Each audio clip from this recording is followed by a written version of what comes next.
Dear students, solid state chapter में आज lecture number 2 मैं यहाँ पे उसके डिस्कस करूँगा।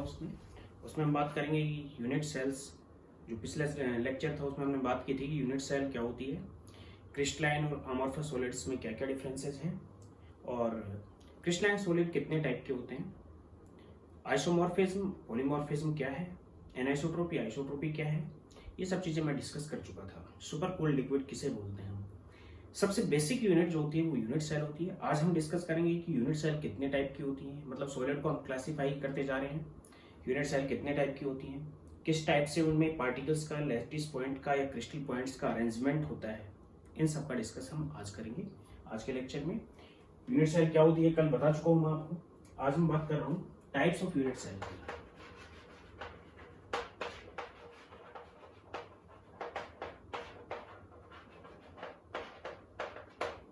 यूनिट सेल स्मॉलेस्ट यूनिट होती है किसी क्रिस्टल की, और वो उसको वेल डिफाइन कर पाती है, और 3D रेगुलर अरेंजमेंट से पूरा क्रिस्टल फॉर्मेट होता है। हम बात कर रहे हैं यूनिट सेल की। यूनिट सेल्स को हमने 2 पार्ट में डिवाइड किया है, प्रिमिटिव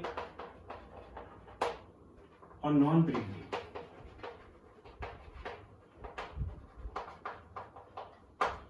प्रिमिटिव यूनिट सेल सभी टाइप के क्रिस्टल सिस्टम्स में पाई जाती है, इसलिए उसको अलग से रख दिया हमने प्रिमिटिव। जबकि नॉन प्रिमिटिव सभी टाइप के क्रिस्टल सिस्टम्स में नहीं पाई जाती। 7 टाइप के क्रिस्टल सिस्टम है जो आगे बताऊंगा मैं आपको। उनमें से प्रिमिटिव सभी टाइप में पाई जाती है, नॉन प्रिमिटिव सभी टाइप में नहीं पाई जाती। इसलिए 2 टाइप से हमने इसको डिवाइड कर दिया है। Primitive contain 8 particles at lattice point,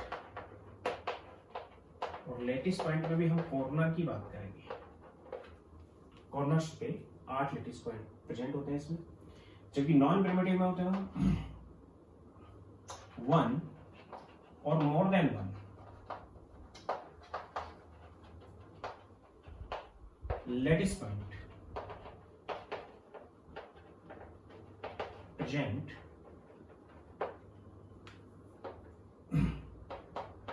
in unit cell other than 8 lattice point। यानी कि जो प्रिमिटिव यूनिट सेल में लैटिस पॉइंट होते हैं उनके अलावा भी एक या एक से ज्यादा इसके अंदर वो प्रेजेंट होते हैं, पार्टिकल्स प्रेजेंट होते हैं, या फिर हम बता सकते हैं कि इसके जो लैटिस पॉइंट है वो प्रेजेंट होते हैं यूनिट सेल्स में। मैं बात कर रहा हूँ उसके बाद कि लैटिस पॉइंट ये जो कंटेन 8 पार्टिकल्स वाली यूनिट सेल है प्रिमिटिव, ये तो अलग से होगी। प्रिमिटिव को मैं यहाँ डिजाइन कर रहा हूँ। क्यूबिक टाइप हम यूज कर रहे हैं सबसे पहले। क्रिस्टल सिस्टम 7 टाइप के होते हैं, जिनमें एक क्रिस्टल सिस्टम है वो क्यूबिक टाइप भी है, क्यूबिक क्लोज पैकिंग। एक क्यूब यूज किया मैंने। इस क्यूब में 8 लैटिस पॉइंट कॉर्नर्स पे होंगे।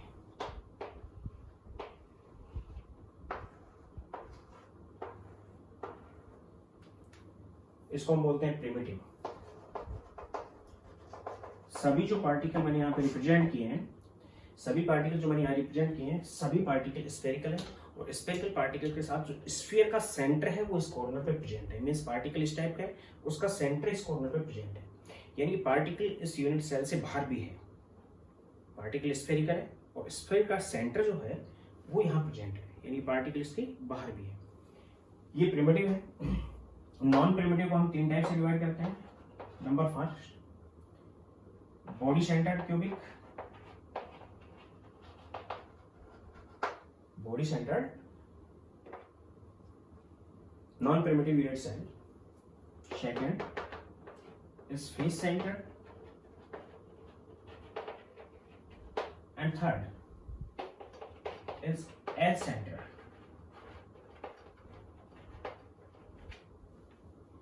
बॉडी सेंटर्ड की बात कर रहा हूं। जो नॉन प्रिमिटिव यूनिट सेल है उसमें बॉडी सेंटर्ड यूनिट सेल इस टाइप की होगी कि उसके अंदर 8 कॉर्नर पे तो पार्टिकल होगा ही होगा, 8 कॉर्नर पे पार्टिकल प्रेजेंट होगा। उसके साथ साथ कंप्लीट बॉडी के सेंटर में यहां पे भी एक पार्टिकल प्रेजेंट होगा। यानी कि 4 पार्टिकल नीचे हैं जो एक साथ प्रेजेंट है, उसके ऊपर एक पार्टिकल है, फिर उसके ऊपर 4 पार्टिकल है। यानी कि इसको हम बोलेंगे बॉडी सेंटर्ड क्यूबिक स्ट्रक्चर या body centred cubic non primitive unit cell. एक तो ये होगी, एक हो गई कि इसी टाइप से 8 पार्टिकल तो होंगे ही होंगे।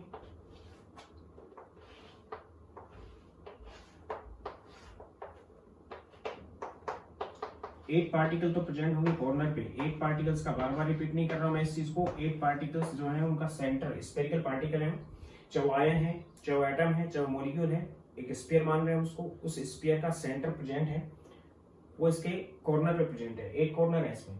उसके साथ साथ किसी क्यूब के अंदर 6 फेस सेंटर होते हैं या फेस होते हैं।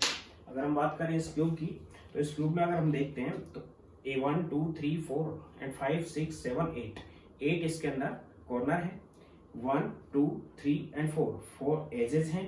इसी टाइप से ये 3 एजेस हैं, इसी टाइप से ये 3 एजेस हैं, इसी टाइप से ये 2 एजेस हैं, 2 ये हैं, 2 ये हैं। इस टाइप से टोटल एजेस अगर इसमें देखते हैं तो 1 2 3 4 5 6 7 8 9 10 11 एंड 12 एजेस हैं इसमें। और इसके 6 फेसेस हैं, 1 2 3 4 5 एंड 6 फेस प्रेजेंट है। तो जो 6 फेसेस के अंदर प्रेजेंट है उनके सेंटर पे भी पार्टिकल होगा। फेस के सेंटर पे, एक आगे वाले फेस के सेंटर पे, एक पीछे वाले फेस के सेंटर पे। यानी कि ये क्यूब है तो एक इस फेस के सेंटर पे यहाँ पे पार्टिकल होगा, कॉर्नर पे तो है ही, उसके बाद फेस सेंटर पे भी है, इस फेस सेंटर पे भी है, इस फेस सेंटर पे भी है, इस फेस सेंटर पे भी है, इस पे भी है और इस पे भी। 6 फेस सेंटर के अंदर पार्टिकल प्रेजेंट होगा। Then it is face centred, it is body centred and third is edge centred. और एज सेंटर को हम नाम यहाँ पे देंगे, एज सेंटर नाम ना देंगे, एंड सेंटर नाम देंगे, not edge centre, it is end centre. End centre में अगर हम देखते हैं तो इसको एंड सेंटर ना नाम देंगे, हम क्या नाम दे रहे हैं, एंड सेंटर नाम दे रहे हैं। एंड सेंटर में अगर हम देखते हैं तो कॉर्नर पे पार्टिकल होंगे ही होंगे। उसके बाद आमने सामने की केवल 2 फेस के अंदर, यानी कि ये फेस है तो इसका सामने वाला ये, अगर ये है तो इसके सामने वाला ये, अगर ये है तो इसके सामने वाला ये, केवल 2 फेस सेंटर पे पार्टिकल प्रेजेंट होंगे। मैं उन पार्टिकल को यहाँ पे और यहाँ पे ले रहा हूँ, या यहाँ और यहाँ हो सकते हैं या फिर आगे और पीछे हो सकते हैं। इसको नाम देते हैं हम एंड सेंटर। यानी कि केवल 2 ही टाइप की यूनिट सेल होती है, प्रिमिटिव और नॉन प्रिमिटिव। प्रिमिटिव वो यूनिट सेल होती है जिसमें केवल 8 कॉर्नर पे पार्टिकल प्रेजेंट होते हैं। बॉडी सेंटर में 8 कॉर्नर के साथ साथ फेस सेंटर पे होते हैं, सॉरी बॉडी सेंटर पे होता है पार्टिकल। बॉडी सेंटर का मतलब बिल्कुल just centre of the body, यानी कि एक बॉडी है, इसके जस्ट सेंटर में यहाँ पे एक पार्टिकल प्रेजेंट होगा। यानी कि बॉडी होगी, बॉडी के जस्ट सेंटर में एक पार्टिकल प्रेजेंट होगा, बॉडी सेंटर्ड पार्टिकल उसको नाम देंगे। इसी टाइप से फेस सेंटर्ड है, फेस सेंटर्ड को एफसीसी नाम देंगे और इसको एंड सेंटर को ईसी नाम देंगे। Body centred cubic, face centred cubic और एंड सेंटर, इस टाइप के पार्टिकल्स प्रेजेंट होंगे। इसके अंदर होगा फेस के सेंटर में होंगे, 8 कॉर्नर पे होंगे। इसके अंदर होगा जो आमने सामने वाले अल्टरनेट 2 फेस सेंटर पे प्रेजेंट होंगे और 8 कॉर्नर पे प्रेजेंट होंगे, उसको नाम देते हैं and centre.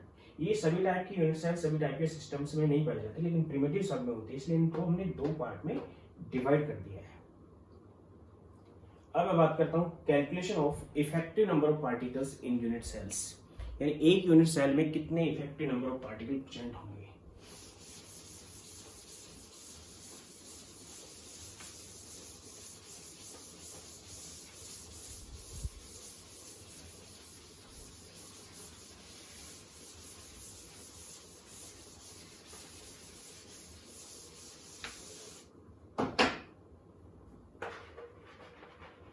Calculation of effective number of particles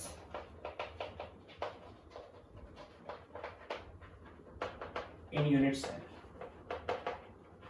unit cell के अंदर इफेक्टिव नंबर ऑफ पार्टिकल्स कितने कितने होंगे उसकी कैलकुलेशन करेंगे हम। अगर हम एक क्यूब की बात करते हैं तो क्यूब में 8 कॉर्नर होते हैं,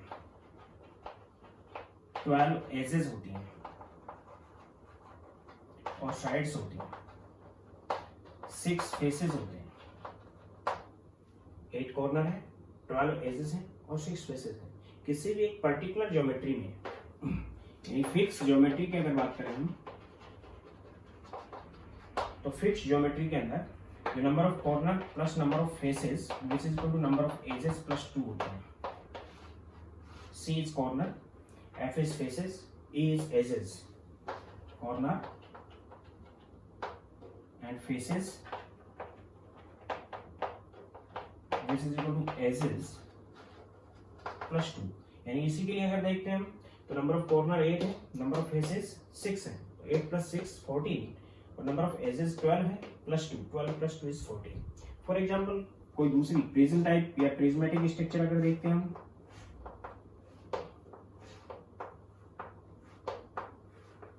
एक प्रिज्म है, इस प्रिज्म में अगर देखते हैं हम तो कॉर्नर कितने हैं 1 2 3 एंड 4 5 एंड 6 कॉर्नर है। अगर हम फेस देखते हैं तो फेसेस इसके अंदर है 1 2 एंड 3, 3 ये हैं और 4 और 5 फेस हैं इसके अंदर। और अगर हम एजेस की बात करते हैं तो 6 प्लस 5 यानी 6 कॉर्नर है एंड 5 फेसेस हैं। एंड एजेस अगर कैलकुलेट करें हम तो 6 प्लस 5 कितने होंगे 11, 11 माइनस 2 कितना हो गया 9। तो 9 के इसके अंदर क्या प्रेजेंट है एजेस 1 2 3 4 5 6 7 8 एंड 9 इसके अंदर एजेस प्रेजेंट। पर्टिकुलर ज्योमेट्रिकली ये चीज होती है। दूसरा हम बात कर रहा हूं 6 फेसेस के साथ साथ 8 कॉर्नर है, 12 एजेस है, 6 फेसेस है, 1 बॉडी सेंटर होता है, एक बॉडी सेंटर है। 6 फेस है तो 6 फेस सेंटर होंगे उसमें, 12 एज है तो 12 एज सेंटर होंगे, 12 एजेस है तो उसके अंदर 12 एज सेंटर भी होंगे। इसके साथ साथ 4 अल्टरनेट कॉर्नर होते हैं, 4 ही अल्टरनेट एजेस होती हैं और 2 अल्टरनेट फेसेस होते हैं। फॉर एग्जाम्पल अगर हम इसकी बात करें तो इसके अंदर 8 कॉर्नर है जो आपको दिख रहे हैं 1 2 3 4 5 6 7 8 कॉर्नर है, 6 फेसेस हैं, 6 फेसेस हैं इसमें और 12 एजेस हैं। कैलकुलेट कर लोगे 12 इसके अंदर एजेस प्रेजेंट है। तो ये 3 चीज होगी।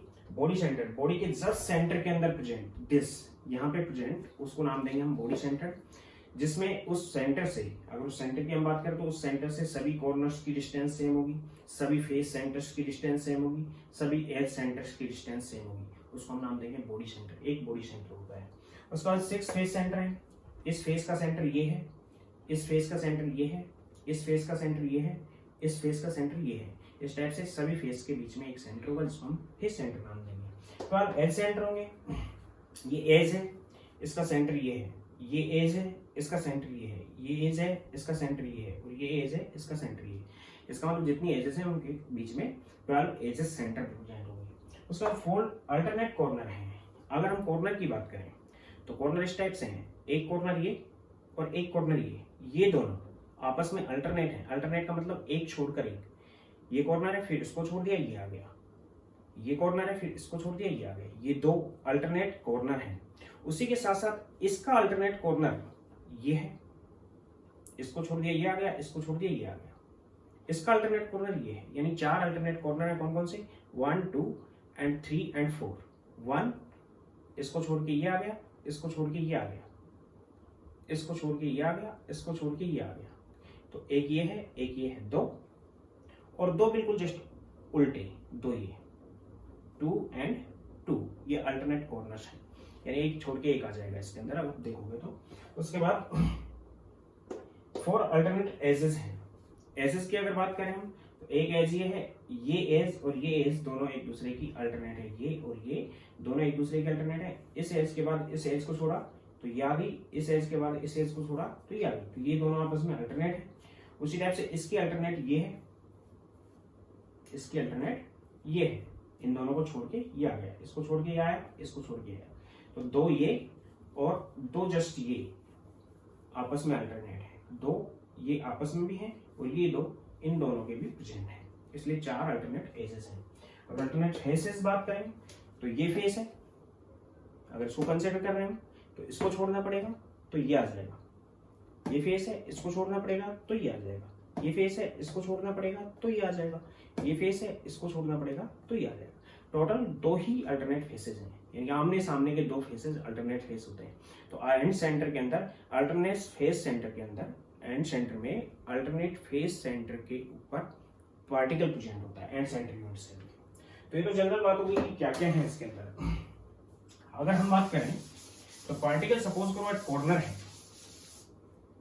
Number first particle at corner.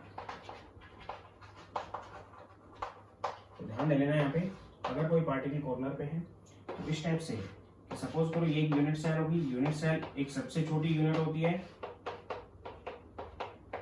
यहाँ पार्टिकल प्रेजेंट है और पार्टिकल है वो स्फेरिकल है, उस स्फीयर का सेंटर इस कॉर्नर पे प्रेजेंट है। तो पार्टिकल स्फेरिकल है, इसका मतलब इससे बाहर भी निकला होगा, इसके अंदर कुछ पार्ट प्रेजेंट होगा, कुछ अगली वाली यूनिट सेल में होगा। ये नेक्स्ट यूनिट सेल है जो इससे जुड़ी हुई है, उसके भी कॉर्नर पे ये पार्टिकल प्रेजेंट है।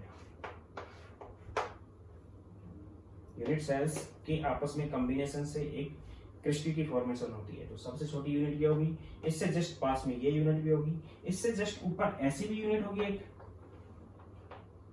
जस्ट ऊपर ये यूनिट है।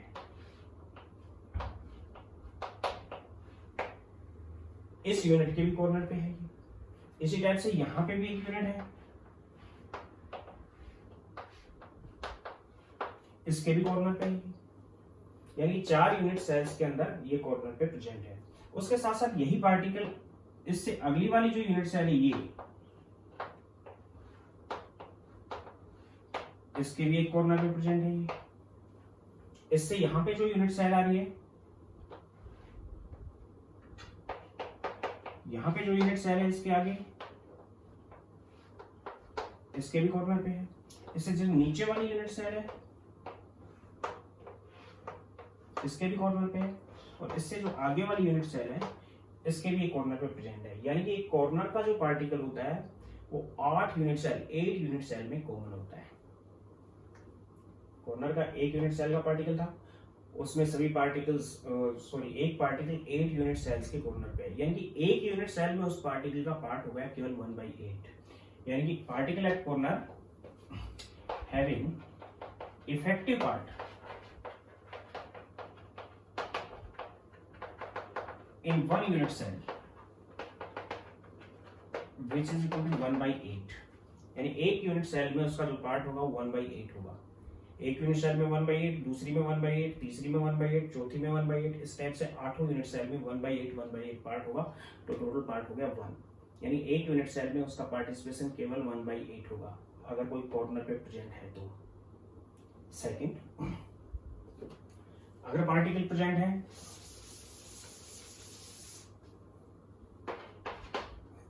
एज सेंटर पे, या फिर हम बात करूं फेस सेंटर पे,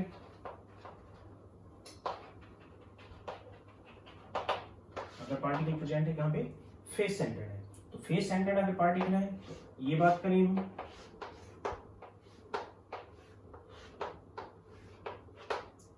ये यूनिट सेल है, इस यूनिट सेल के इस फेस के सेंटर में पार्टिकल है।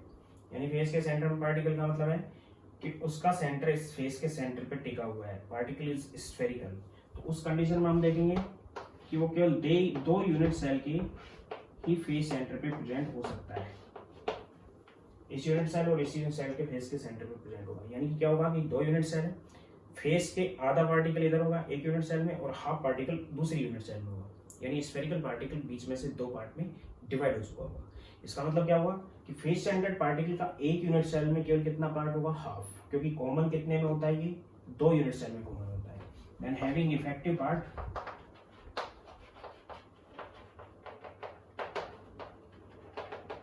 in 1 unit cell which is equal to 1/2, half एक यूनिट सेल में और हाफ दूसरी यूनिट सेल में। इसी टाइप से थर्ड में बात कर रहा हूं एज सेंटर। एज सेंटर का मतलब किसी एज के सेंटर पे अगर प्रेजेंट है, जैसे इसी की बात करें हम,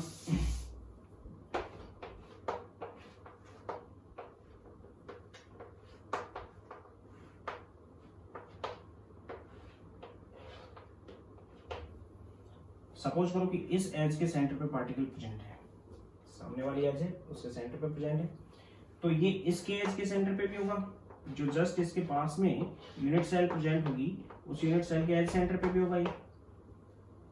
इसी टाइप से इससे आगे वाली जो यूनिट होगी ये इसके सेंटर पे भी होगा, और इससे जस्ट आगे ये होगी इसके एज के सेंटर पे भी ये प्रेजेंट होगा। यानी कि अगर कोई एज सेंटर पे पार्टिकल प्रेजेंट है किसी एज सेंटर, यानी एज सेंटर का मतलब कि जो स्फेरिकल पार्टिकल है वो कहाँ पे टिका हुआ होगा, एज के सेंटर पे उसका सेंटर टिका हुआ होगा। इसका मतलब वो 4 यूनिट सेल्स में कॉमन हो गया, 4 यूनिट सेल्स के एज सेंटर पे होगा, तो उस कंडीशन में इफेक्टिव 1 यूनिट सेल में उसका पार्ट 1/4 हो जाएगा। यानी कि हैविंग इफेक्टिव पार्ट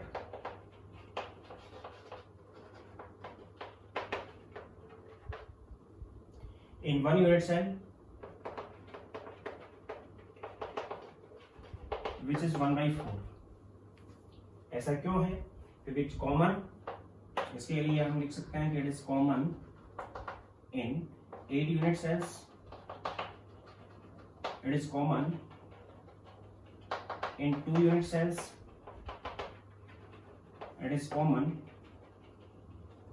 इन 4 यूनिट सेल्स। ये 4 यूनिट सेल में, ये 2 में और ये 8 यूनिट सेल में कॉमन होगा। अब बात करते हैं कि इन बॉडी और बॉडी सेंटर्ड,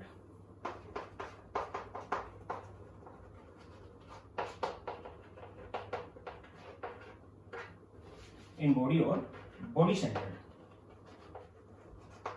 यानी बॉडी के अंदर कंप्लीटली ये बॉडी बनी हुई है, क्यूब की बॉडी है। इस बॉडी के अंदर कहीं पे भी सेंटर में है या आसपास कहीं पे भी प्रेजेंट है, लेकिन बॉडी के कंप्लीटली अंदर है, तो पूरा उसका पार्ट इस बॉडी के अंदर होगा 1 यूनिट सेल में। यानी कि इफेक्टिव पार्ट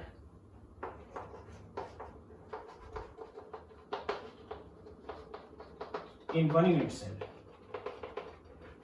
विच इज 1, एक पार्ट होगा बॉडी के अंदर प्रेजेंट होगा।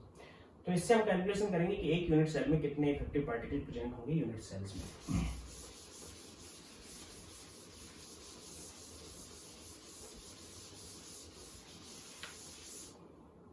पहले मैं बात कर रहा हूं प्रिमिटिव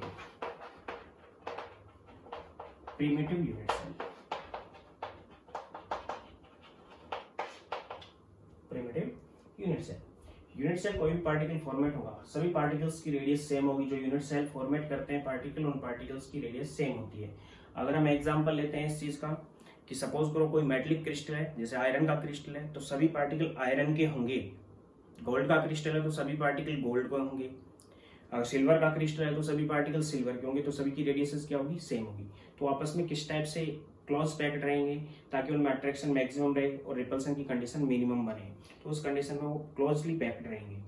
तो अगर हम प्रिमिटिव यूनिट सेल की बात कर रहे हैं, ये तो होगी अगर आपके पास मॉलिक्यूलर क्रिस्टल है, जैसे आइस है, तो आइस में मॉलिक्यूल्स होंगे, वो भी हम स्पेरिकल यूज करेंगे।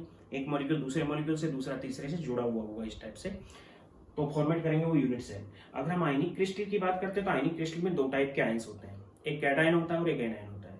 जिसका साइज बड़ा होगा वो तो यूनिट सेल बनाएगा, यानी कि उसमें भी सपोज करो NaCl है, NaCl में Cl- का साइज बड़ा है, तो Cl- तो यूनिट सेल बना लेगा, तो Cl- की सभी की रेडियस क्या होंगी, सेम रहेगी।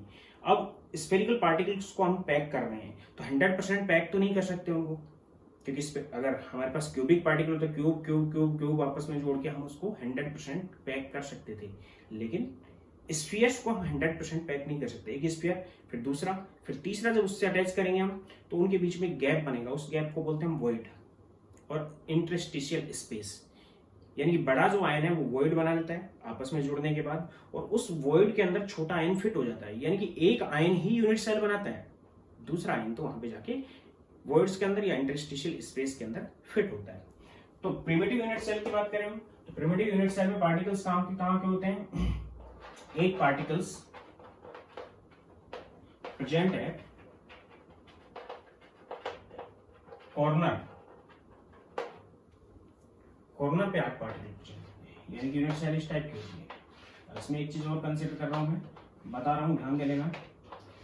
हम पार्टिकल्स को दूर दूर दिखा रहे हैं, लेकिन एग्जैक्टली ये दूर दूर नहीं होते। एक पार्टिकल ये है, एक पार्टिकल ये है, एक पार्टिकल ये, एक पार्टिकल ये और एक पार्टिकल ये, एक ये और एक ये।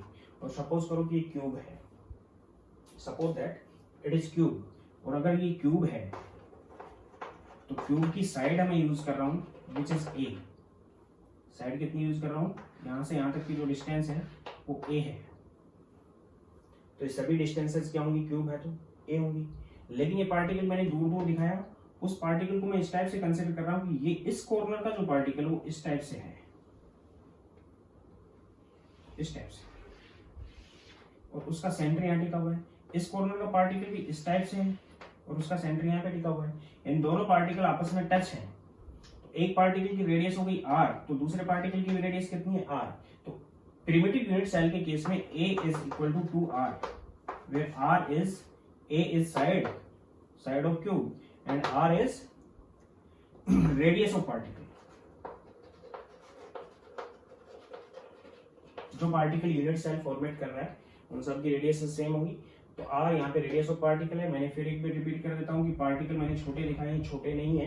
ये एग्जैक्टली पार्टिकल इस टाइप से हैं, बड़े पार्टिकल हैं और स्फेरिकल है, और स्फेरिकल है, दूसरा पार्टिकल भी स्फेरिकल है। दोनों के सेंटर यहाँ पे टिके हुए हैं, तो दोनों की रेडियस आपस में टच रहेंगी।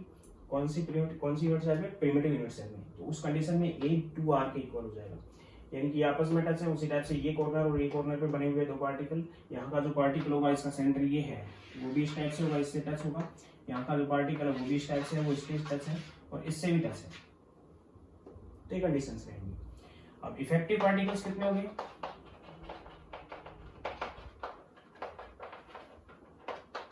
इफेक्टिव पार्टिकल्स 8 पार्टिकल कॉर्नर पे, 8 इंटू सभी का पार्ट 1/8 है। जो कॉर्नर पे पार्टिकल होता है उसका पार्ट कितना होता है? 1/8। ब्रैकेट में यहाँ पे डाल दोगे एट कॉर्नर, कॉर्नर का पार्टिसिपेशन 1/8 होता है, देन विच इज 1। यानी कि इस यूनिट सेल के अंदर इफेक्टिव नंबर ऑफ पार्टिकल केवल एक है, क्योंकि सभी पार्टिकल्स का 1/8 पार्ट है इसमें। यानी कि अगर इससे बाहर वाली यूनिट सेल देखें हम ये, तो इसका कुछ पार्ट इसमें चला गया, उसका भी कुछ पार्ट इसमें चला गया, इसका भी इसमें आ गया और इसका भी इसमें आ गया। यानी इसके अंदर का पार्ट है वो केवल 1 पार्टिकल का है। सभी पार्टिकल्स का 1/8 पार्टिसिपेशन। तो effective number of particle in primitive unit cell is 1 and in primitive unit cell अगर क्यूबिक है तो क्यूबिक के केस में प्रिमिटिव यूनिट सेल के अंदर a is equal to 2r, a 2r के इक्वल होगा, यानी दोनों पार्टिकल्स आपस में टच होंगे क्यूबिक है। तो सेकेंड बात कर रहा हूं non primitive.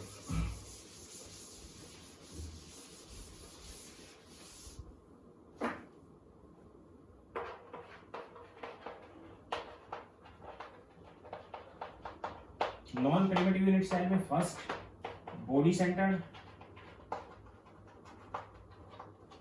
Non primitive particles are present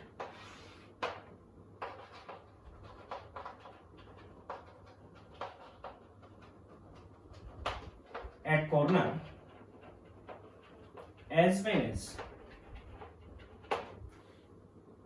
center of the body। तो यूनिट सेल फॉर्मेट कर लेंगे हम। पार्टिकल कहां पे प्रेजेंट होंगे? कॉर्नर पे होंगे। पार्टिकल प्रेजेंट एट कॉर्नर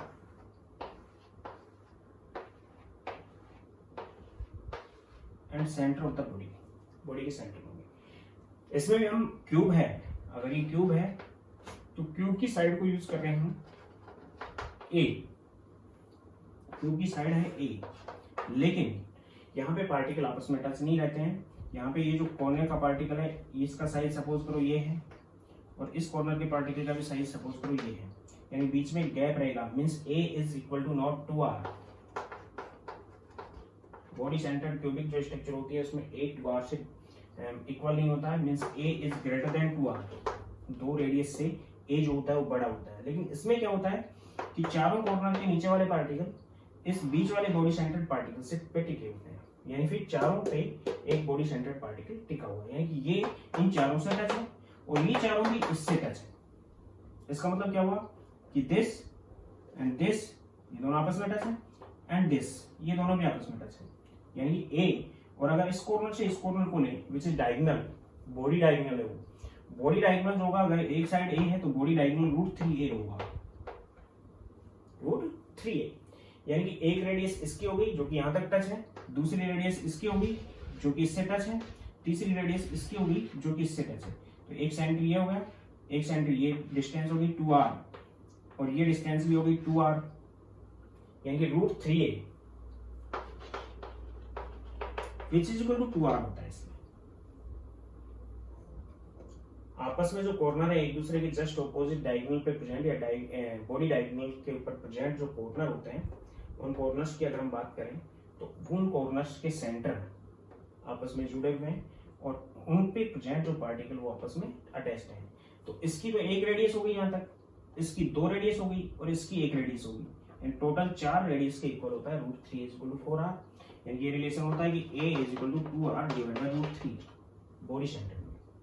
अब इफेक्टिव पार्टिकल्स की बात करें तो effective particles which is equal to 8 into 1/8 at corner plus 1 into 1 body centered का पूरा पार्ट होता है which is equal to 2। यानी 8 तो कॉर्नर पे है और कॉर्नर का सभी का पार्ट 1/8 है, तो 1/8 होने की वजह से इस यूनिट सेल में एक पार्ट हुआ उनका, और जो बॉडी सेंटर्ड है उसका पूरा एक पार्ट है। उस एक पार्ट की वजह से टोटल जो आपके पास नंबर ऑफ इफेक्टिव पार्टिकल्स आए इसमें वो 2 हो गई बॉडी सेंटर में। प्रिमिटिव यूनिट सेल में या सिंपल यूनिट सेल में, उसको हम सिंपल भी नाम दे सकते हैं प्रिमिटिव को, उसमें एक पार्टिकल होता है इफेक्टिव और इसमें होते हैं 2 पार्टिकल, और उसमें a = 2r होता है, इसमें √3a = 4r होता है। यानी बॉडी डायगोनल पे प्रेजेंट जो पार्टिकल्स हैं आपस में जुड़े हुए हैं। इन 4 पार्टिकल्स से ये टच है और इससे ये 4 ऊपर वाले भी टच है, लेकिन a = not 2r। तीसरी बात करें हम फेस सेंटर्ड की,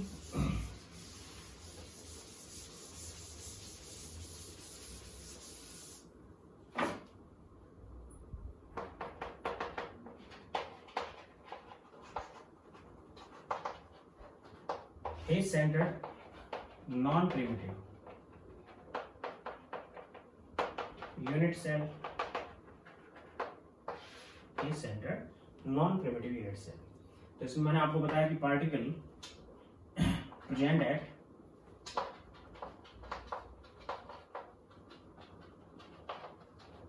corner as well as centre of faces, face के सेंटर पर प्रेजेंट होते हैं। मीन्स पार्टिकल्स को इस टाइप से देखेंगे हम कि सपोज करो ये क्यूब है, क्यूब में 8 पार्टिकल होंगे, कहाँ पे कॉर्नर पे प्रेजेंट होंगे, और 6 पार्टिकल होंगे वो इनके फेस के सेंटर पे होंगे। ये 6 फेसेस हैं, इनके सेंटर में हमने पार्टिकल बता दिए। अगर यहाँ पे हम देखते हैं कि ये साइड अगर ये क्यूब है, अगर ये क्यूब है तो साइड को हम यूज कर रहे हैं a, और यहाँ पे भी a = 2r। ये भी आपस में दोनों टच नहीं रहेंगे। लेकिन इस केस में क्या होगा कि a की फेस पे प्रेजेंट, फेस जो डायगोनल है, इस पार्टिकल को यहाँ ले रहा हूँ मैं, फेस डायगोनल है, वो आपस में पार्टिकल टच रहेंगे। यानी कि बॉडी सेंटर से नहीं जाएगा, यानी बॉडी डायगोनल पे नहीं है, फेस डायगोनल पे, इस फेस के डायगोनल पे भी, इस फेस के डायगोनल पे भी, इस फेस के डायगोनल पे भी, फेस डायगोनल पे पार्टिकल आपस में टच रहेंगे। और जो ये अगर a है तो फेस डायगोनल यहाँ पे हो जाता है √2a, face diagonal is √2a। Then यहाँ पे आ जाएगा √2a which is equal to 4r। एक रेडियस इसकी, 2 रेडियस इसकी और 1 रेडियस इसकी, यानी 4r के इक्वल होगा। Means a = 4r divide by √2 which is equal to, इसको मैं क्या लिख सकता हूँ, 2 into √2 √2 से काट दिया हमने, यानी 2√2 of r, ये भी लिख सकता हूँ।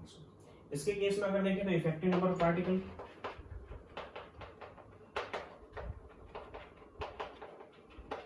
which is equal to 8 into 1/8 at corner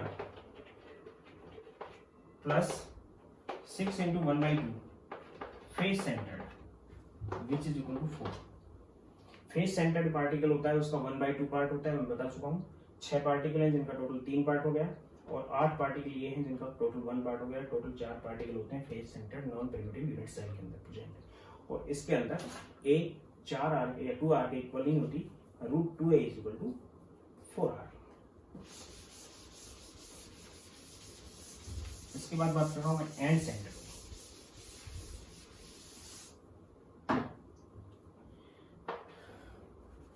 third इसमें, सॉरी 2 हुई थी, वो सेकंड थी पिछले वाली, third end centre. End centre जो यूनिट सेल होती है उसमें प्रेजेंट होते हैं particles 8 at corner and 2 at alternate phase center. Alternate phase centre दो होते हैं आमने सामने वाले केवल, यानी कि पार्टिकल्स इस टाइप से होंगे। 8 तो कॉर्नर पे होंगे,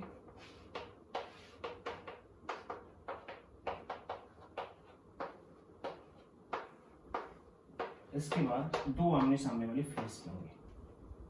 इसमें भी a is not equal to 2r, अगर ये क्यूब है तो, लेकिन क्यूबिक में ये पाई नहीं जाती, तो यहाँ पे भी a 2r के इक्वल नहीं होता। तो उस कंडीशन में हम ले सकते हैं effective number of particles.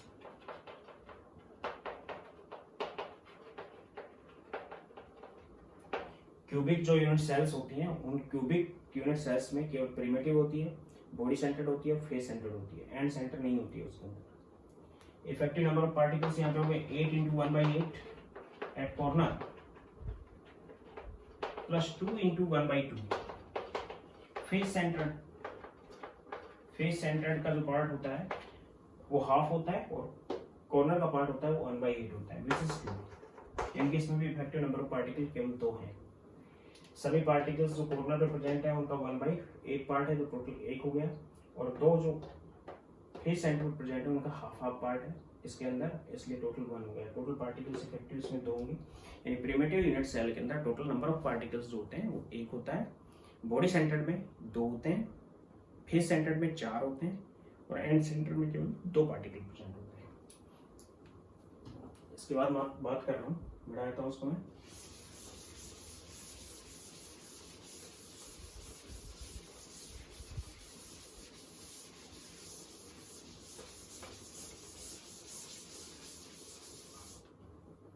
Elements of symmetry in cube.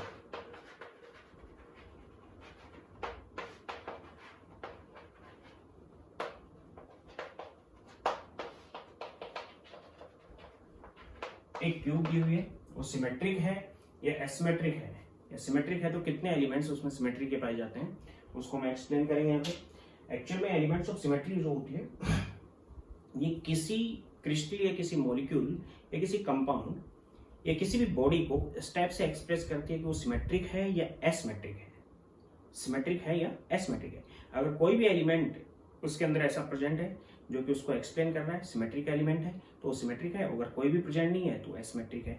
Means कुछ एक ऐसी फिजिकल प्रॉपर्टीज हम यूज करते हैं जो हमें ये एक्सप्लेन करती हैं कि मॉलिक्यूल और कंपाउंड और क्रिस्टल और any structure will be symmetric और asymmetric are called element of symmetry। यानी क्या लिखूं मैं यहाँ पे, the physical properties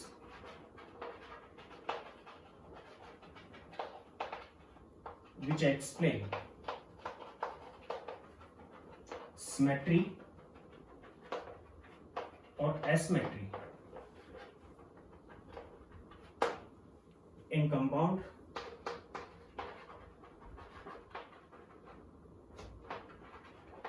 molecule, body or any structure are called element of symmetry।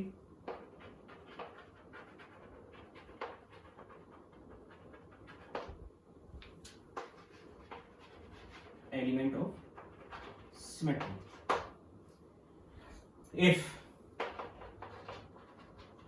any element present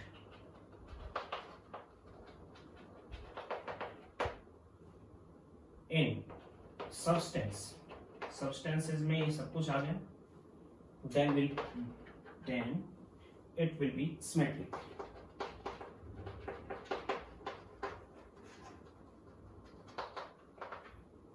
Otherwise asymmetric।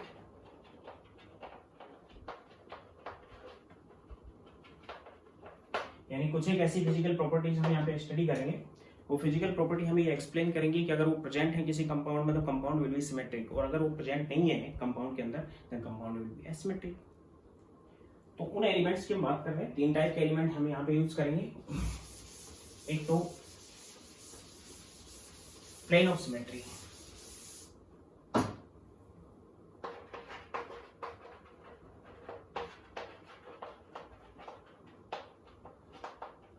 Plane of symmetry हम cube की बात करते हैं। प्लेन ऑफ सिमेट्री एक ऐसा सिमेट्री एलिमेंट है कि अगर किसी कंपाउंड, किसी मॉलिक्यूल या किसी स्ट्रक्चर को एक इमेजिनरी प्लेन के अबाउट इस टाइप से हम कट कर दें, बाइसेक्ट कर दें कि वो दोनों जो उसके पार्ट बनेंगे वो दोनों एक दूसरे के मिरर इमेजेस बने, both are mirror images of each other, then which is called plane of symmetry. For example, अगर हम एक अल्फाबेट की बात कर रहा हूं, ए की, एक लेटर है, इस लेटर के बीचों बीच यहां से हमने एक इमेजिनरी प्लेन से इसको कट किया तो ये पार्ट और ये पार्ट इक्वल पार्ट में ये कट हुआ, और इक्वल पार्ट में दोनों एक दूसरे की क्या रहे, मिरर इमेज भी रही, इसलिए इस प्लेन को नाम देंगे प्लेन ऑफ सिमेट्री। बहुत से अल्फाबेट में प्लेन ऑफ सिमेट्री पाया जाता है, बी है, बी में से भी ये एक ऐसा सिमेट्री एलिमेंट है जिसको दो पार्ट में कट कर रहा है और दोनों पार्ट एक दूसरे के मिरर इमेजेस हैं। इसी टाइप से हम सी की बात करें तो सी में भी ये दोनों पार्ट में डिवाइड करेगा, जो कि दोनों पार्ट इसके क्या होंगे, मिरर इमेज होंगे। इसी टाइप से हम बेंजीन की बात कर रहे हैं, ये बेंजीन मॉलिक्यूल है, ये प्लेनर मॉलिक्यूल होता है। अगर इसको हम यहाँ से कट करते हैं तो दो पार्ट में डिवाइड होता है, यहाँ से कट करते हैं तो भी ये दो पार्ट में डिवाइड होगा, यहाँ से कट करेंगे तो भी दो पार्ट में डिवाइड होगा, यहाँ से कट करेंगे, यहाँ से कट करेंगे, यहाँ से कट करेंगे, एंड 6 इसके अंदर प्लेन ऑफ सिमेट्री पाए जा सकते हैं, जो कि इक्वल उसमें पार्ट में डिवाइड करता है और दोनों पार्ट एक दूसरे के मिरर इमेजेस होते हैं। अब हम बात करते हैं क्यूब की, तो इसकी डेफिनेशन में क्या आ गया, the imaginary plane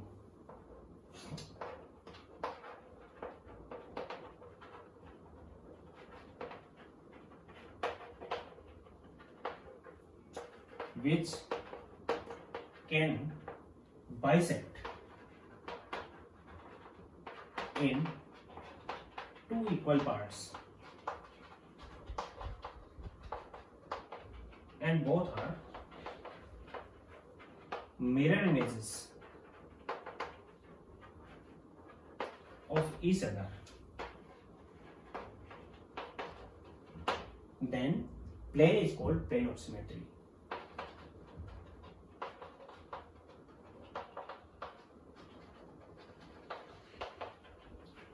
plane of symmetry, उस प्लेन को हम नाम देंगे प्लेन ऑफ सिमेट्री।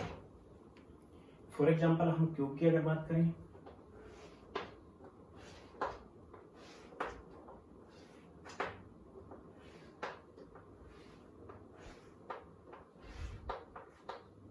तो सपोज करो ये एक क्यूब है आपके पास, इस क्यूब में ये एक ऐसा प्लेन होगा जो इसको बाइसेक्ट करेगा,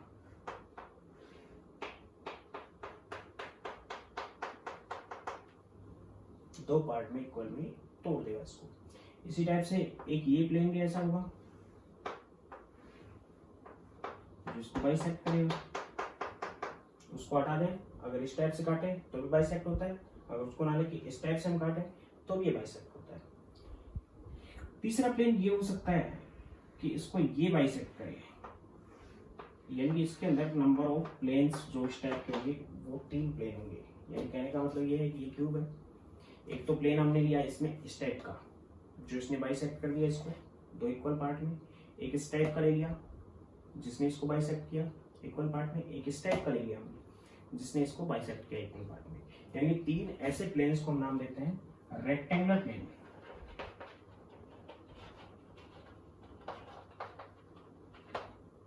कौन से प्लेन होंगे, रेक्टेंगुलर प्लेन। रेक्टेंगुलर प्लेन, इसको हालांकि क्यूब है फिर भी हमने रेक्टेंगल नाम दिया है क्योंकि क्यूबॉइड में भी पाए जाएंगे, इसलिए नाम दिया है प्लेन्स को रेक्टेंगुलर प्लेन। रेक्टेंगुलर प्लेन 3 होते हैं, जो भी मैंने दिखा दिया यहाँ पे, ये रेक्टेंगुलर प्लेन है। इसके साथ साथ मैं दूसरी बात भी करता हूँ कि अगर एक रेक्टेंगुलर प्लेन की हम बात करें तो इसमें कौन कौन से पार्टिकल रहेंगे वो बाद में बात करेंगे। रेक्टेंगुलर प्लेन पे 3 पार्टिकल प्रेजेंट है, समझ गए क्या क्या इंक्लूड होता है यहाँ पे एक रेक्टेंगुलर प्लेन पे, ये ये ये ये ये ये ये ये यानी कि 1 2 3 4 edge centre, 1 and 2 face centre and 1 body centre, sorry 1 2 3 4 face centre, 4 edge centre और 1 बॉडी सेंटर। यानी कि होता है यहाँ पे 4 फेस सेंटर, 4 एज सेंटर और 1 बॉडी सेंटर।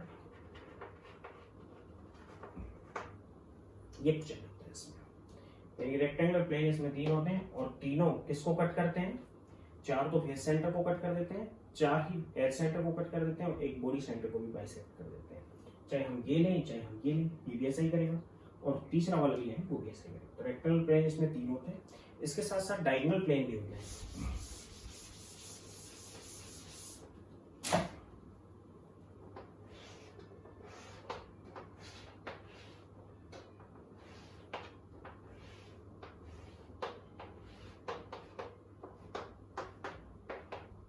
इस प्लेन को हमने नाम दिया डायगोनल प्लेन।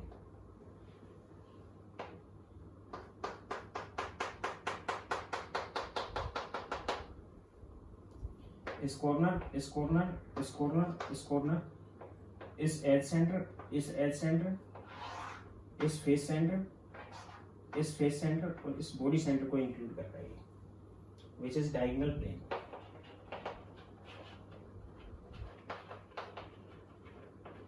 डायगोनल प्लेन जो होते हैं वो 6 होते हैं। यहाँ पे मैंने एक दिखाया है, 6 कहाँ से होंगे ध्यान देना। ये क्यूब है, इसके सामने कर रहा हूँ मैंने एक तो ये और ये 4 कॉर्नर ले लिए, बीच में से काट दिया इसको इस टाइप से। तो इसमें 2 एजेस, एक ये एज और एक ये एज इंक्लूड होगी। टोटल नंबर ऑफ एज होती है इसमें 12।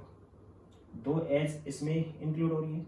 उसी टाइप से इस एज और इस एज को लेके मैं इस टाइप से काट दूँ, 2 एज इसमें होगी। उसी टाइप से इस एज और इस एज को लेके मैं इस टाइप से काट दूं, 2 एज इसमें होगी। टोटल नंबर होते हैं इसमें 12 एजेस, तो 2 इंक्लूड होती है पर में, इसलिए डायगोनल प्लेन्स इसके अंदर 6 हो गए। पार्टिकल कौन कौन से कवर किए इन्होंने, 4 corner, 2 edge centre, 2 face centre और 1 बॉडी सेंटर, ये पार्टिकल कवर किए। यानी 2 टाइप के होते हैं आपके पास प्लेन यहाँ पे क्यूब के अंदर। एक रेक्टेंगुलर प्लेन होते हैं वो 3 होते हैं, डायगोनल प्लेन होते हैं वो 6 होते हैं। इस प्लेन को नाम दिया हमने डायगोनल प्लेन। डायगोनल प्लेन क्या होगा, कट करेगा इस टाइप से, इस टाइप से, इस टाइप से, इस टाइप से, इस टाइप से और इस टाइप से। दोबारा एक बार रिपीट करता हूँ, एक बार इस पे, एक बार ऐसे ऐसे, ठीक है, और एक बार ऐसे और ऐसे। 6 डायगोनल प्लेन इसके अंदर चेक हुई है। Total plane of symmetry cube के अंदर 9 होती है। दूसरी बात करता हूं मैं एक्सिस ऑफ सिमेट्री की।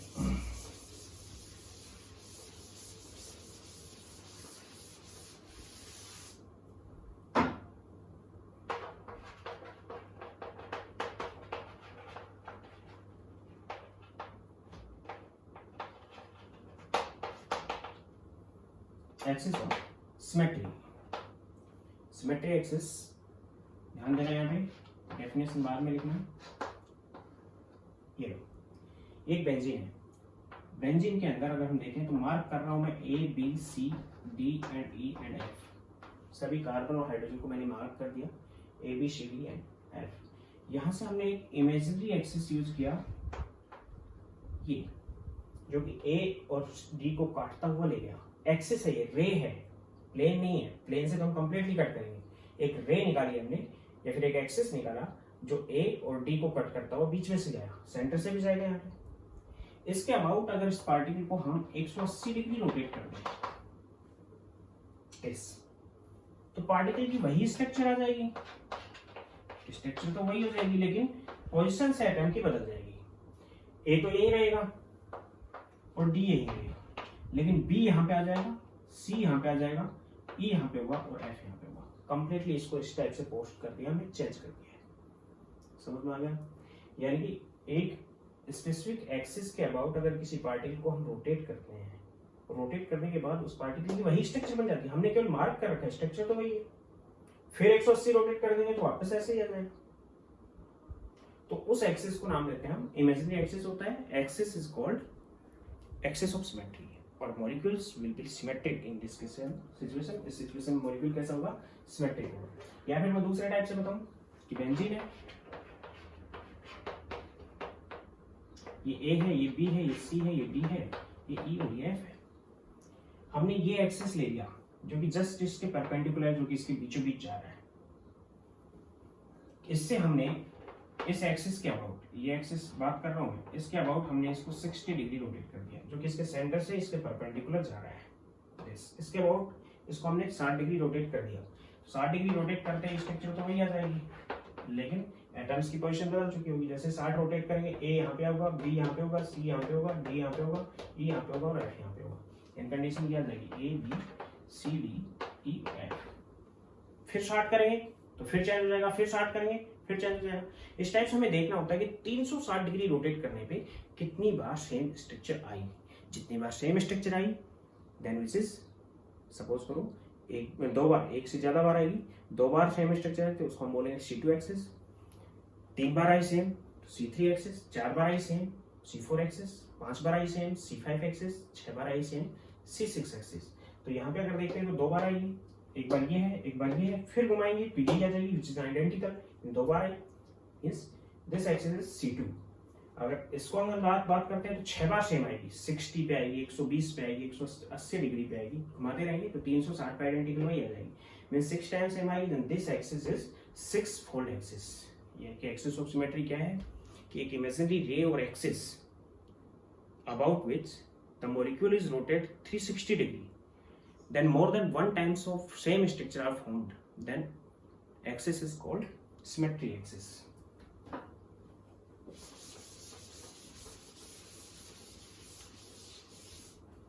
Imaginary axis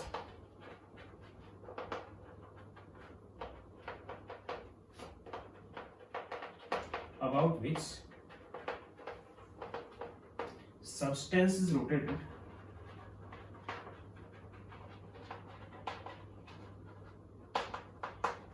360 degree. Imaginary axis और यहाँ पे हम रे नाम दे सकते हैं 360 degree. Then more than one times same structure are formed,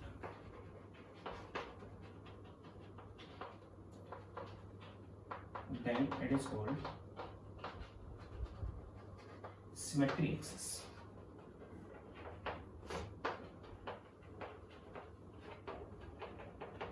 इसको नाम देंगे symmetry axis।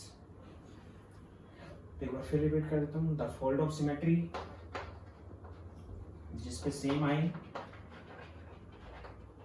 जिस थीटा पे same I which is 360 divide by theta. जैसे इसमें बताया मैंने 180 पे सेम आ रही थी तो 360 बटे 180 डिग्री, तो 360 बटे 180 डिग्री 2 हुई, तो 2 फोल्ड एक्सिस हो गया। 6 पे से 60 डिग्री पे सेम आई तो 360 डिवाइड बाय 66 फोल्ड एक्सिस हो जाएगा। उसको मिटा रहा हूँ और क्यूब की बात कर रहे हैं।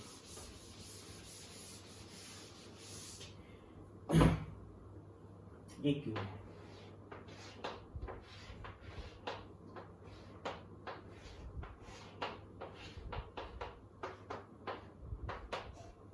इस क्यूब में इस सेंटर से और इस सेंटर से होते हुए एक रे ली है और इस रे के अबाउट इसको 90 डिग्री हमने रोटेट कर दिया। तो 90 डिग्री जैसे रोटेट करेंगे वही स्ट्रक्चर आ जाएगी, फिर 90 करेंगे वही आ जाएगी, फिर 90 करेंगे वही आ जाएगी, फिर 90 करेंगे वही आ जाएगी। उसी टाइप से ये और ये सेंटर ले लिया मैंने, इसके अबाउट 90 के, जैसे इसके अबाउट 90 डिग्री हम करेंगे तो ये पार्टिकल यहाँ पहुंच जाएगा, ये यहाँ पे और ये यहाँ पे। फिर 90 करेंगे फिर सेम स्ट्रक्चर आएगी क्योंकि क्यूब है, फिर 90 करेंगे फिर सेम स्ट्रक्चर आएगी। तो उस कंडीशन में ये दोनों एक्सिस या फिर तीसरा एक्सिस हम ले सकते हैं, ये सामने वाला और बैक साइड वाला, ये और ये बैक साइड है और सामने वाला, इसके अबाउट ले सकते हैं। Then it is 4 fold axis, क्योंकि 90 डिग्री पे आ रहा है तो फोल्ड होगा 360 डिवाइड बाय 90। 4 फोल्ड एक्सिस यहाँ पे 3 है। 4 फोल्ड एक्सिस को हम C4 एक्सिस भी नाम देंगे और इसी को हम टेट्राइड एक्सिस नाम देंगे।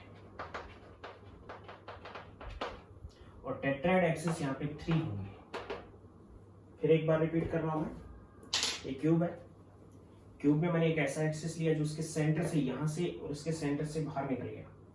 उस सेंटर के अबाउट इसको मैंने 90 डिग्री रोटेट किया। जैसे ही 90 रोटेट करेंगे ये यहाँ हो जाएगा इसके अबाउट, फिर 90 करेंगे फिर वही स्ट्रक्चर आ जाएगी, फिर 90 करेंगे फिर वही आ जाएगी, फिर 90 करेंगे फिर वही आ जाएगी। 4 बार 90 घुमाने पे सेम स्ट्रक्चर है। उसी टाइप से यहाँ से लेंगे तो 4 बार यहाँ से घुमाएंगे तो सेम आ जाएगी।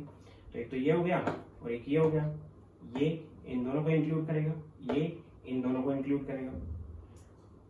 एक ये ले लिया मैंने, एक ये ले लिया, तो तीसरा ये हो गया। 3 4 फोल्ड एक्सिस इसके अंदर प्रेजेंट होते हैं और उनसे रिलेटेड जो एलिमेंट्स होते हैं, जो पार्टिकल उनको टच करते हैं, पार्टिकल्स जो इस पर प्रेजेंट होते हैं वो क्या होंगे भाई? एक तो फेस सेंटर ये हो गया, एक फेस सेंटर ये हो गया, 2 फेस सेंटर और बीचों बीच जाएगा तो एक बॉडी सेंटर भी होगा, यानी कि 2 face centre and 1 body centre. In particles को ये बीच में से काटता वो लेके जाएगा, यानी कि C4 एक्सिस में या टेट्राहेड एक्सिस 3 होते हैं। दूसरी में बात करूं,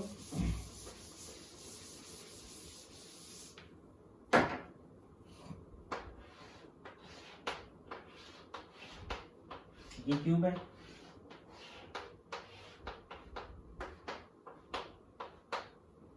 इस क्यूब में ये वाला लिया मैंने एज सेंटर, इस एज का सेंटर, और ये वाला लिया मैंने इस एज का सेंटर, दोनों आमने सामने हैं।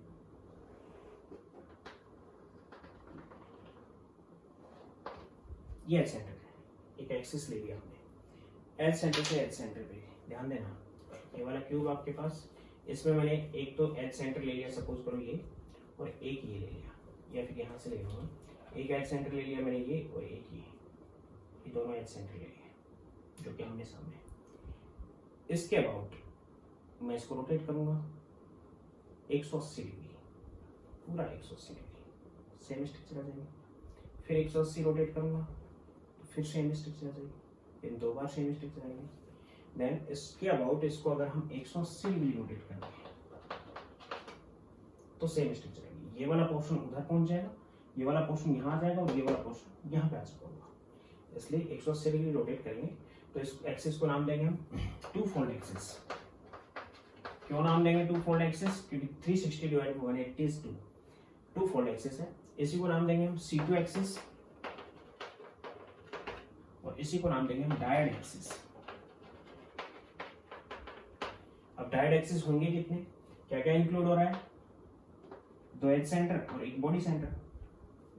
पार्टिकल्स जो प्रेजेंट होंगे वो होंगे या जिनको कवर करेगा ये 2 edge centre and 1 body centre. अब 2 एज सेंटर के इनके दोनों के बीच में है एक रे, एक ये हो गई, एक इन दोनों एज सेंटर के बीच में हो जाएगी, इन दोनों के में तो एक ये हो जाएगी, एक इसके में और इसके में हो जाएगी तो एक ये हो जाएगी, यानी टोटल 2 एज सेंटर को इंक्लूड करेंगे तो 2 फोल्ड एक्सिस यहाँ पे 6 हो जाएंगे। एक इन दोनों को कवर कर लिया, एक इन दोनों को, एक इसको और इसको, एक इसको और इसको, एक इसको और इसको और एक इसको और इसको, यानी 2 फोल्ड एक्सिस या फिर डायड एक्सिस या C2 एक्सिस में 6 प्रेजेंट है। C2 एक्सिस वो एक्सिस है जिसमें 180 डिग्री रोटेट करने पे सेम स्ट्रक्चर आती है। इसी टाइप से अगर बात करूं मैं इसी के अंदर तीसरे एक्सिस की क्यूब में,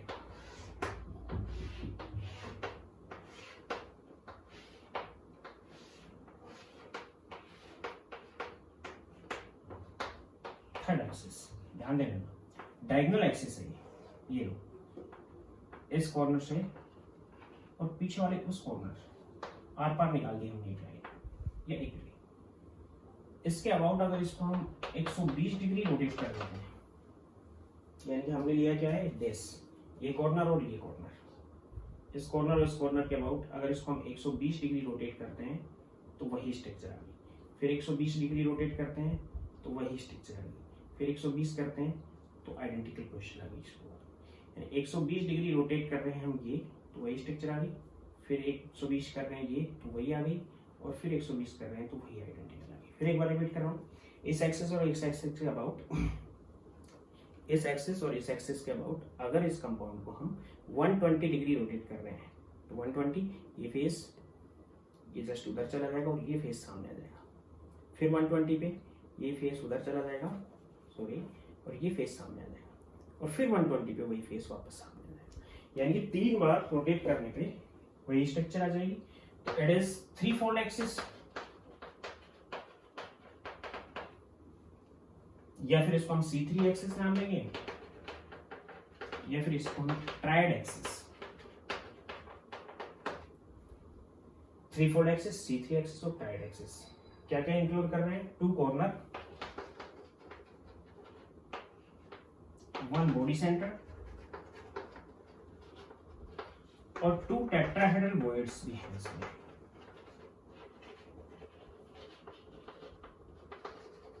टेट्राहेड्रल वॉइड ध्यान देना, आगे बताऊंगा मैं कि ये जो बॉडी डायगोनल था, यहाँ सेंटर है इसका, यहाँ कॉर्नर है, यहाँ कॉर्नर है, इस सेंटर और इस कॉर्नर के बीच में एक होती है, इस सेंटर और इस कॉर्नर के बीच में एक होती है, यानी कि एक टीवी यहाँ होती है और एक टीवी यहाँ होती है, एक बॉडी डायगोनल पे दो टीवी होती है, जो आगे बताऊंगा।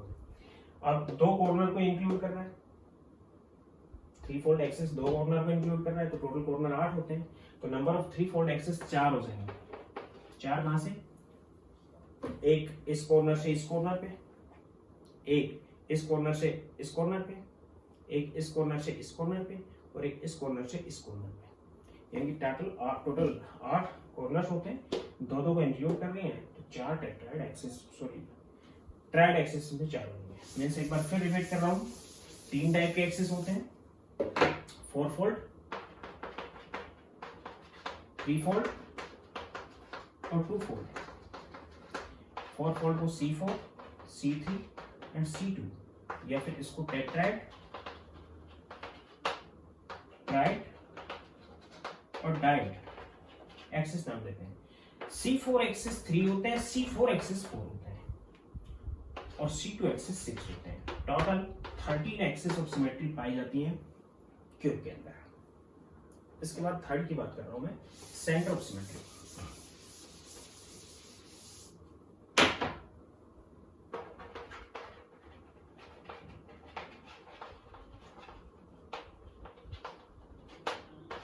सेंटर ऑफ सिमेट्री, जैसे कि बेंजीन में ही बात करें, बेंजीन में आपको पता है कि यहाँ कार्बन है, इनसे एक हाइड्रोजन जुड़ा हुआ है, कार्बन और हाइड्रोजन की बॉन्ड लेंथ सेम होगी और यहाँ पे डबल बॉन्ड रिवॉल्विंग कर रहा है। इसके बीचों बीच एक इमेजिनरी सेंटर ऐसा है जिससे इस कार्बन इस कार्बन इस कार्बन इस कार्बन इस कार्बन और इस कार्बन की डिस्टेंस सेम है। उसी टाइप से इस हाइड्रोजन इस हाइड्रोजन इस हाइड्रोजन इस हाइड्रोजन इस हाइड्रोजन इस हाइड्रोजन की डिस्टेंस सेम है, यानी कि बॉडी के अंदर एक सेंटर ऐसा होना चाहिए जो इमेजिनरी सेंटर है जिससे सिमिलर कंपोनेंट की डिस्टेंस सेम हो। सिमिलर कंपोनेंट का मतलब सभी कार्बन्स की डिस्टेंस सेम हो, सिमिलर कंपोनेंट्स का मतलब सभी हाइड्रोजन्स की डिस्टेंस सेम हो, उसको हम बोलते हैं सेंटर ऑफ सिमेट्री। और ऐसा किसी बॉडी में केवल एक हो सकता है, एक ही सेंटर हो सकता है, एक से ज्यादा नहीं हो सकते। यानी कि imaginary centre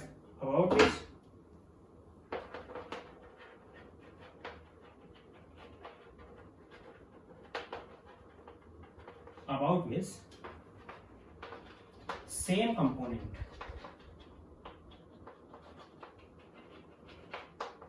contain same distance is called center of symmetry.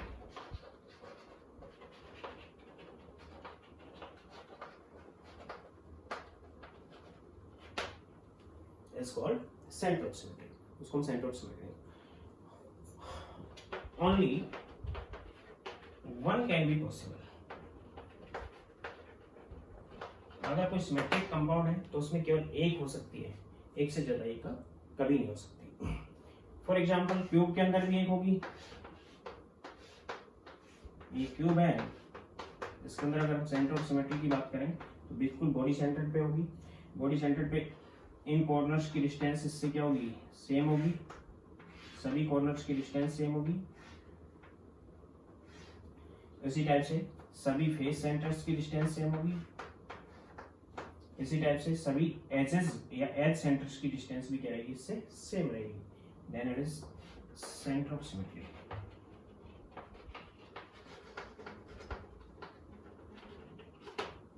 Centre of symmetry. In total अगर हम क्यूब में देखें तो सिमेट्री एलिमेंट 23 होते हैं। क्यूब के अंदर सिमेट्री एलिमेंट कितने होते हैं, 23। किस टाइप से, प्लेन ऑफ सिमेट्री, 9 होते हैं, रेक्टेंगुलर, डायगोनल, रेक्टेंगुलर 3 होते हैं, डायगोनल 6 होते हैं। एक्सिस ऑफ सिमेट्री 13 होते हैं, C4 3 होते हैं, C3 4 होते हैं और C2 6 होते हैं। And centre of symmetry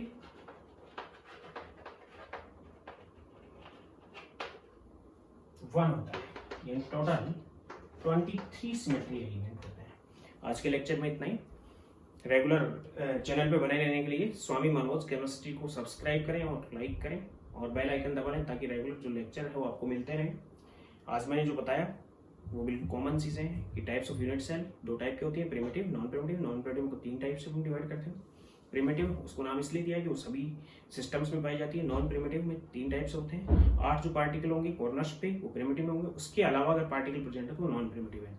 body centre में कॉर्नर्स के साथ साथ एक बॉडी के सेंटर पे, फेस सेंटर में कॉर्नर्स के साथ साथ 6 फेस के सेंटर पे और एंड सेंटर में कॉर्नर्स के साथ साथ कहाँ पे प्रेजेंट होंगे, कॉर्नर्स के साथ साथ वो प्रेजेंट होगा अल्टरनेट फेस सेंटर पे। इफेक्टिव नंबर पार्टिकल क्या होते हैं, कॉर्नर पे अगर कोई पार्टिकल प्रेजेंट है तो एक यूनिट सेल में उसका 1/8, जो फेस सेंटर पे प्रेजेंट है एक यूनिट सेल में उसका 1/2, जो एज सेंटर पे प्रेजेंट है एक यूनिट सेल में उसका 1/4, जो बॉडी के अंदर है या बॉडी सेंटर है उसका पूरा एक पार्ट उस यूनिट सेल में होता है इफेक्टिव। तो कैलकुलेशन करते हैं तो प्रिमिटिव में केवल एक यूनिट या एक पार्टिकल होता है, स्फेरिकल पार्टिकल, चाहे वो हम आयन लें, मॉलिक्यूल लें या फिर एटम यूज कर सकते हैं। सभी पार्टिकल्स को हम स्फेरिकल मान रहे हैं क्योंकि 3D में चल रहा है सब कुछ। इसके अलावा अगर हम देखें तो बॉडी सेंटर में 2 पार्टिकल इफेक्टिव होते हैं, फेस सेंटर में 4 पार्टिकल इफेक्ट होते हैं, एंड सेंटर में केवल 2 पार्टिकल इफेक्टिव होते हैं। बॉडी सेंटर, प्रिमिटिव और फेस सेंटर ये तीनों यूनिट सेल्स क्यूबिक हो सकती हैं, लेकिन एंड सेंटर क्यूबिक नहीं है। आगे बताऊंगा क्यों नहीं। इन तीनों के अंदर अगर देखते हैं प्रिमिटिव में जो साइड है वो टुकनी होती है रेडियस की, 2 आर के इक्वल होती है। जो साइड होती है वो बॉडी सेंटर में √3a = 4r होता है और फेस सेंटर में √2a = 4r होता है, यानी 4 रेडियस के इक्वल √2a इक्वल होता है। तो कौन कौन पार्टिकल किससे टच है मुझसे देखना। यहाँ तक आज का लेक्चर कंप्लीट हो गया। Thank you.